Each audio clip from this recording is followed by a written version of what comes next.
Well, welcome to the Cooper Associates County Ground, and today we're sitting amongst Somerset royalty.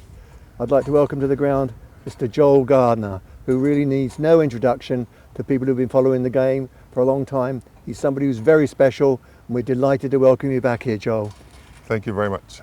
What's it feel like to be back here after, 47 years since you were first here? Well, it is not the only time that I've been here. I came through last year. I was here a year before. Came back during World Cup. I would say that I've been coming back to Somerset ever since I stopped playing for Somerset. After I finished, I still lived here for about 2 or 3 years before I moved away up north. Played in Glastonbury, played in Oldham, played in Lancashire, and then went back home. But every time I came back to England on holiday, I don't think that the people at the ground would have seen me because they would have been hiding out in Wiveliscombe. Of all places, Wiveliscombe, yeah. Wiveliscombe, special place. Yeah. A very special place. Yeah, my very good friend, Bugsy, Right. he is from Wiveliscombe, and that is where I would spend a lot of my days when I come back to Somerset. Of course, when you first came here, Closy was captain, and well, do I need to say more? Have you got a few Closy memories for me? Nah, I don't remember a Closy, man. I think it's because of Closy that I didn't start at Somerset a little bit earlier. I decided, as long as he was captain, nah. For the few games that I played with him as captain, I worked really hard. When I say work really hard, my first game was against Australia. I bowled 3 spells before lunch, and after we went back up for lunch, he said, your turn. I said, you gotta be joking. He said, you gotta be kidding me. I said, Closy, all iron rest. And this isn't all iron. And I said, if I keep bowling like this, I won't be able to play very long. And I think that was part of the keep back to from playing for Somerset. And we actually had four or five fast bowlers or 5 quick men in the team when they played against Australia. You did, but we had a win, didn't we? Very First time so, yeah. we've ever beaten Australia. I'd made Greg Chappell a promise as a youngster in Barbados about 5 or 6 years earlier. Australia came to the West Indies to play in a test series. And I met him outside of Kensington Oval. And I asked him for an autograph. He gave it to me, and I said, I'm going to see you in the not too distant future, and I'm going to torment you. And you did? And I did. And he looked at me. He said, can't use the language that he used. When I met him, he says, yeah, you sure did. Yeah. And then we were in the old pavilion still here, weren't we? Old pavilion, oh my, that's a place. We used to call it the shed. We had the heat in the middle of the room. You had to get in early and pick the spot up so that you can keep yourself warm. And it was an interesting place. I think the senior boys like Merv and them used to be up the stairs. Merv and Budgie, the old fellas, but the youngsters would all be huddled downstairs around the heater. And what about the shower unit? Or was it a bath there? What was it? A big bath, wasn't it, if I remember rightly? Yeah, but you got into you always went. I was never one, even though I don't like baths. I prefer to have a shower. So I would get in early and get my shower because I knew what was going to happen when Mr. Botham got to the shower. It was going to be a madhouse. So. Yeah. Still the same. Still the same. Still the same. Anyway, Joel, let's wind back and talk about your beginnings back in Barbados. How did you come to learn your cricket in the first place? I don't know if it's a matter of learning it. All of us played cricket as young boys. My cricket started on the field behind my house. My uncle was a cricketer. We had a village team, and they played cricket. While I was going to school, I was still playing village cricket rather than school cricket, and then I had to leave the village cricket and go to the school cricket. I played maybe 1 game in under 15, the very last game of the season, but that was not by my doing. The fellas told me that I was not good enough to make the team, so I never argued with them, never made any noise, never said anything, just kept playing my local cricket. Yeah. And then when I played the last game, I kept playing for the school. After that, though, I think the headmaster found out that I was playing for a local team as opposed to playing for the school team. Yeah.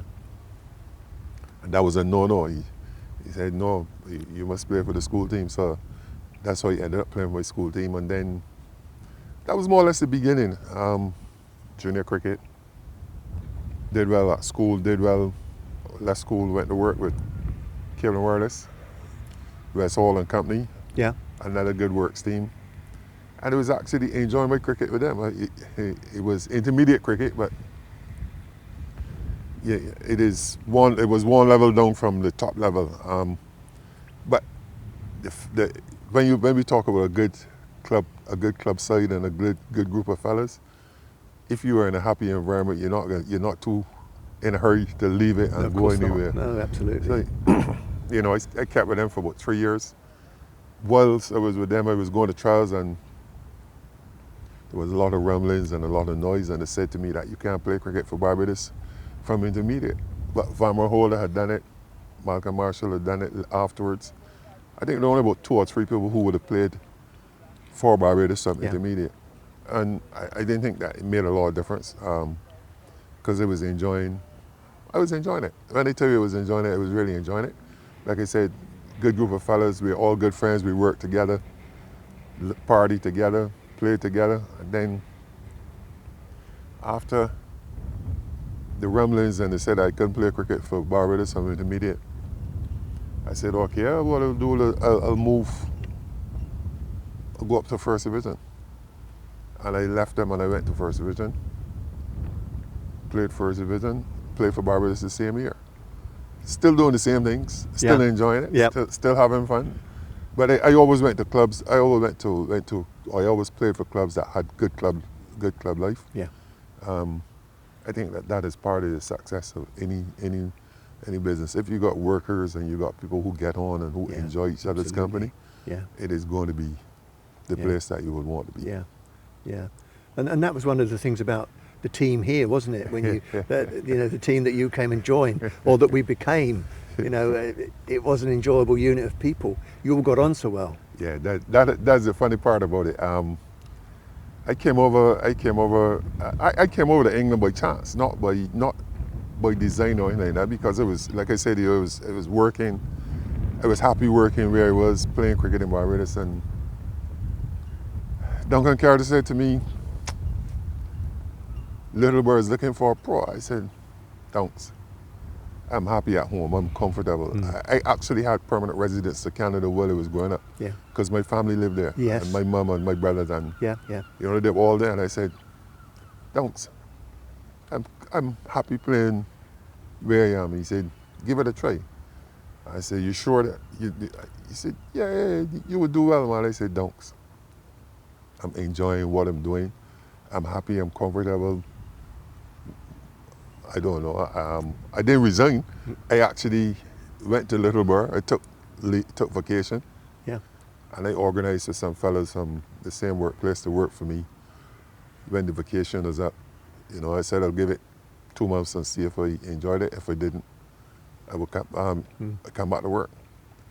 And then after about 2 months or so, I said, can't keep asking the fellas to work for me. But I always had a backup plan, because if it didn't work for me, I'd given myself 2 years in the cricket business. Yeah.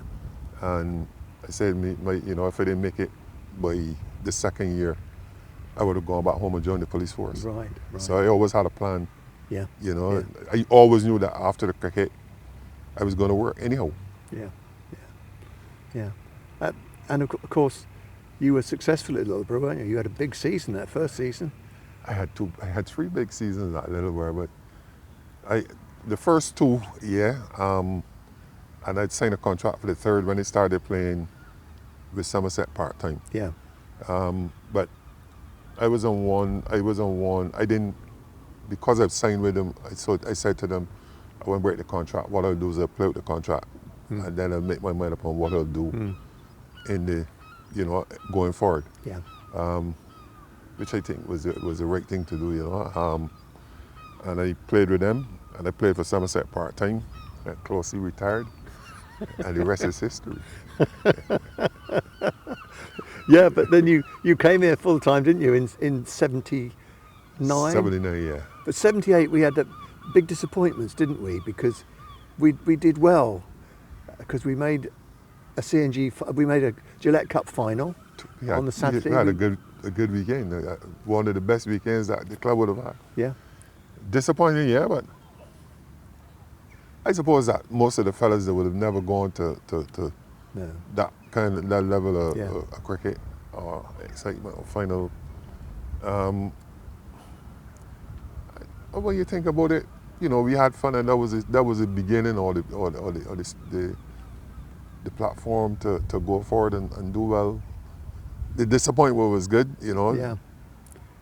because it made them a lot harder and a lot, more determined to do well going forward. And that was a fairly young team, wasn't it? That Rosie picked very up young really. team, yeah. A fairly Closy young had team. gone.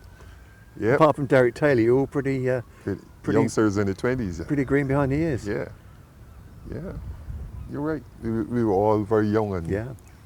And then 79 was your first year here, full time, wasn't it? yeah. That's my first full year. And you had a big season because West Indies won the World Cup, didn't they? And beat England in the final. You said a big season. We always have big seasons because we enjoy the cricket. Yeah, winning is good, yeah, but like we go back to the environment that you're in. The reason why I think that we were successful at that level is that we were all good friends. We enjoyed each other's company. Not saying that everything always went 100%, but the good thing about it is that we enjoyed each other's company. We supported each other. So coming here, then we had a young team, which was good, and we all got on well. We used to share, like when it came to time for us to travel, we traveled 2 and 3 together, and many nights when we were wherever, we go to dinner. 2 or 3 of us would go to dinner, not always the same 2 or 3, which helped to a certain extent, where we started to get to understand and get to know each other's strengths and weaknesses and good habits and bad habits, if there were any. If you want to put it down, yeah. I'm sure there weren't any bad habits, Joel. Nah, just drinking habits. Oh well, there's always some things that go with cricket. They go together. Yeah. But that 79 season though, I remember the Kent quarter-final, semi-final here, wasn't it? Wasn't that the season when we were struggling at 126 for 8 or 7, and you came in and put runs on with Budgie, didn't you? Yeah, that was. But like everything else, if excuse me, if you're supporting each other, things will happen. And if you're in a hole and you need somebody, I'm sure that if I didn't do it, the next person behind me would have done it. But you were there at the time, and you're always expected to just to stick around and help. He was a senior partner at the time. I was just the junior who was there assisting. And then, if I remember rightly, we put Kent in, and then we knocked him over for 60, didn't we? Do you remember that one? Yeah, that was. Can't tell you all the scores, but I don't think I remember Shep saying, not in an unpleasant kind of way. He called me a few names, but I said that's the nature of the game. We here to win, and we trying to win. Yeah. And the people here, I was here that day, and I can remember the ground was packed. I mean, people have always loved their one-day cricket down here, haven't they? And they've loved the way that we've played it. We were always going to struggle in 3-day and 4-day cricket. When I say we Somerset, we are always going to struggle. Nobody is going to give us a chance, even to chase 300, say in 65, 70 overs. And I think that was our weakness in that. Because of the side that we had, we were always setting targets if we wanted to win. I think the highest that we would have placed in county cricket is 5th. Because nobody is going to, with Viv and Ian and Dasha and those fellas batting, nobody was going to set us a target. We always had to be batting first and then giving them a toll and trying to bowl them out. So we were never going to be winners. Not in the county championship. No, no. But we're certainly winners in one-day cricket. Well, yeah, one-day cricket, you know what you gotta do.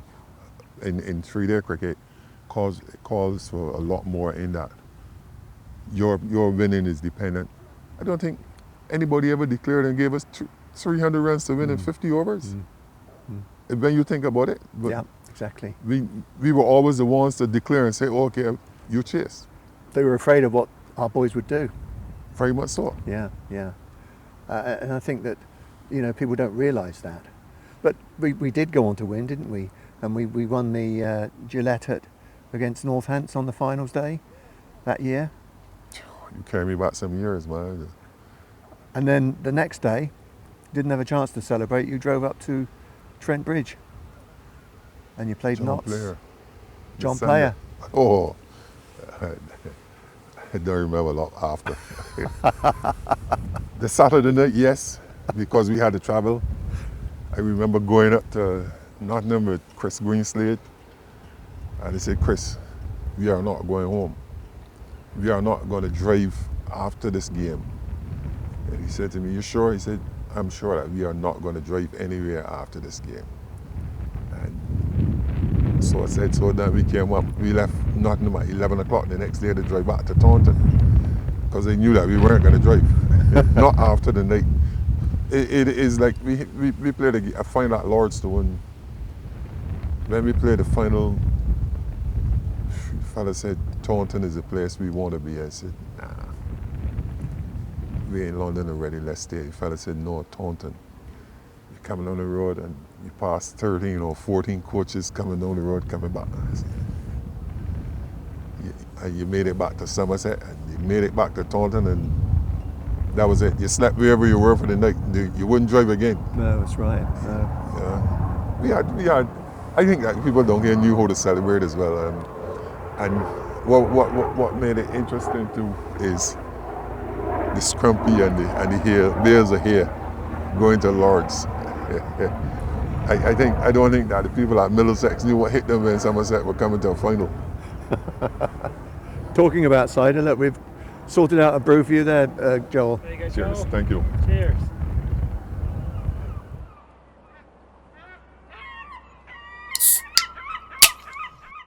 Yeah, you had 6 wickets at Lords against Northants, 6 for 29, and then up the road to Notts, and we won the next day, and came back with 2 trophies. 2 on the weekend. On the weekend. The beginning of a 5-year run. Oh, fantastic! Absolutely fantastic, unbelievable. The club had waited that long. It was founded in 1875. We waited 104 years, and then we got 2. Yep. What did it feel to be part of that, though, Joel? I mean, with that group of boys that you sort of spent, 3 or 4 years with already, hadn't you? But I think you're happy for them because you were part of a club that that everybody saw them made. We call them the bridesmaids. They would always say, "Don't worry about Somerset. They don't win anything." And then all of a sudden, you got a young group of fellas who were keen, winning. I was glad for them because I'd also tasted success, in playing for the West Indies when we won the World Cup the year before. So it was a happy time. It was a happy time. The dressing room was a mad place. I still call it the madhouse. Yeah. The madhouse. Yeah, yeah. And then 1980 you weren't here because you were touring England with the West Indies. And 81 when you came back here, we had the new pavilion over there. And that was a bit different, wasn't it? That's interesting. You call it the new pavilion and over there. But I think that it was a given that we always held or kept or changed in the corner. In the old dressing room, you look for the heater. Yeah, yeah. In the new dressing room, we changed in the corner because the door to the heater was also in the corner. So and then it was Vivid. It was myself. It was Vivid. It was Hallam. So we used to be the ones closest, but the dressing room was a lot different and a lot friendlier too. Yeah, yeah, yeah. So, yeah. we had good times. We had some good times. Yeah, and I mean, and that team, really stuck together mostly, didn't it? I mean, Budgie went at the end of '79, he retired, and Derek Taylor went early '80s, but then Gardy came in, and There weren't a lot of changes. I don't think that we had. but most of the other people were part and parcel of the setup right the way through, weren't they? Yeah, the nucleus of the nucleus of the team was there. Yeah.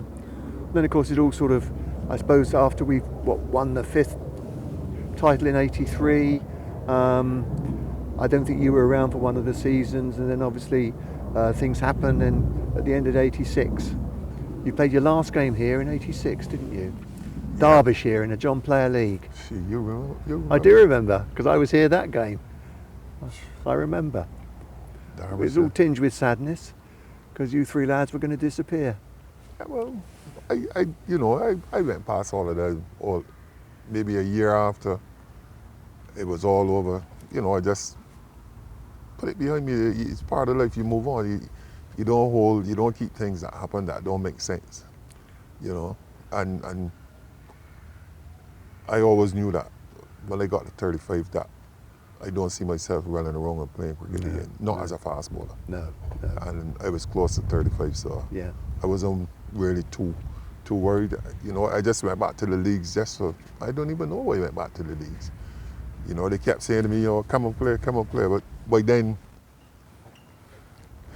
my body was taking a battering, so. Yeah. But you came back here in '93 with Glastonbury. I mean, I can remember you playing against Taunton. I was playing at Taunton then, and playing against you, and yeah, that was even in those days it was quite an eye opener. Yeah, but I don't even know why I was playing, because I said to the fellas, I'm finished. I was over 40 at the time, and the fellas said to me, no, come and play. I said, old men don't play cricket. And if part of the confusion is that you played on the Saturday or you played on the Sunday, and then you had to recover. You had to recover Monday, Tuesday, Wednesday, Thursday. You spent those 4 days recovering, and then you said, you mean they're going back to do the same nonsense again on the weekend? You go back and you take the 4 days. I said, nah. Body can't take this. But again, you enjoyed your time, because I know you did, because you were great company when you were locally here playing cricket again. But it is like to me, cricket is like work. If you go to work and you don't enjoy it, or you got a job and you don't enjoy it, you look for another one. And if you play cricket and you don't enjoy it, you look for another job. So why am I going to go and play cricket if I'm not enjoying it? So, I have no regrets whatsoever when I was playing the cricket. And if I had to do it all over again, I'd do it all over again. You'd come to Somerset all over again? All over again. Well, put it this way, when I was talking to Somerset, or when I had more or less agreed, when I was playing part-time for Somerset, Lancashire offered me a contract. I started laughing, because I used to go to Lancashire during the day, during the week, and go to the nets. They weren't interested. And then the chairman said to me, it's a privilege to play for Lancashire. I said, you gotta be kidding me. You had first opportunity, none of you were interested. Clive was away with the West Indies team when I was going there. I think only 2 people, Peter Lever. Yeah, that's his name, fast bowler. Yes, it was. He's still around. Peter Lever and Farouk Engineer were the only 2 people who actually talked to me when I was there. I was like, you walk into this club to play cricket? Well, I was around here for a whole year and nothing was happening. These are the only 2 people who ever spoke to me when they got to the nets. So how did you end up coming down here? How did that all come about? I don't know, but what I can tell you is that I'm sure that I might have been playing in a test match. And Viv said to me, there's a man called Lane Creed who wants to talk to you. I said, Lane Creed? Yeah. He said, yeah, you want to talk to you? Wonder if you were interested in playing cricket for Somerset. I said, I think about that, Smokey. He said, he's here, he's in Barbados, and he's going to talk to you. I said, no problem. And I had a word with Lane Creed, and I said to him, I'm already playing cricket up in the north. And he said to me, you should come to Somerset and see what it's like. I said, I should come to Somerset and see what, I'm already playing cricket up in the north. Well, he said, no, you'll like it. But then Viv said to me, Doc, it's a good place to be. And I said, all right, we'll see. And then Lane Creed was talking to my chairman at Littleborough, Fred Hamer. Yeah. And he thought they were talking that they didn't know. And Fred just turned to me, he said, you're going to Somerset to play cricket? I said, Fred, I haven't made up my mind yet if I want to play cricket in Somerset or not. He said, well, the chairman is calling me and make your mind up. I said, but I got a contract with you. He said, I know you got a contract with me. But he's in my ears every day. And I said, well, good luck to you and him. And but I like Fred, regardless of what. I think I got home well with most of the chairmen at the clubs that I played cricket with because they understood me. Like, I wasn't really hard and fast, serious about. Yeah. You know, I just took things as it came along. Yeah, absolutely. Yeah. Absolutely. And when I played against Australia, maybe 12 or 14 people from up north came down to watch the game as well. Did they? Yeah. Yeah, came to watch the game. Wherever you've gone, you've made friends, haven't you? But through sport, you do. But that's part of life. Mm-hmm. If you play a sport and you don't have any friends when you finish playing, you would have wasted all of the time that you played. Absolutely. And all of my friends are not from the cricket. They're people around the cricket. Yeah. Take Bugsy for example. Bugsy is a mechanic by profession. Yeah. Yeah. And we're like this. You know, Chris is a chef and a publican, Chris Greenslade. Yeah. And we're like this. We talk on the phone, we meet up, we have a few drinks, we enjoy each other's company. They came on holiday to Barbados, and we, enjoy, we have a few. A few Thatchers over here, there'd be red stripe over there. Yeah, I drink in and everything. I'm not worried when it comes to no. I'm not too partial when it comes to things. Well, Joel, we've talked a long time. Well, I will say what I think everybody else would say. Thank you for coming to join Somerset in the first place, and thank you for all the pleasure that you've brought to Somerset fans over the years. And it's great that you've come and talking to us today. Thank you so much for your time. It's my pleasure. I wouldn't do anything differently. I'll keep coming back to Somerset. Brought my family to Somerset. They've enjoyed being in Somerset. Despite what people might think, they all have fond memories of the place. Wonderful. And like I said, if I had to do it, I'd do it all over again. I'd come back to Somerset as a youngster and play here again. Thanks, Joel. That's brilliant. Yeah. Thank you for your time. My pleasure. Thank you.